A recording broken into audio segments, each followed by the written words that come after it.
একটা সময় ছিল যখন মানুষ ভাবতো যে একটা ওয়েবসাইট হলে অথবা একটা ফেসবুক পেজ হলে ডিজিটাল মার্কেটিং সম্পূর্ণ। এখন কিন্তু সেই সিনারিও আর নেই। এখন সাংঘাতিক লড়ালড়ি চলছে এই অনলাইন মাধ্যমে টিকে থাকার লড়াই, এগিয়ে থাকার লড়াই।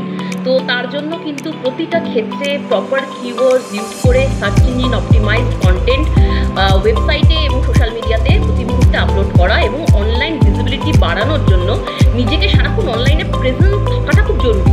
এই কারণে ডিজিটাল মার্কেটিং দিনে দিনে এতটা সিগনিফিকেন্ট, কারণ এটাই একটা মাধ্যম যার মাধ্যমে আমি আমার যারা টার্গেট কাস্টমার তাদের কাছে ডাইরেক্টলি পৌঁছতে পারি এবং অনেক কম খরচে পৌঁছতে পারি।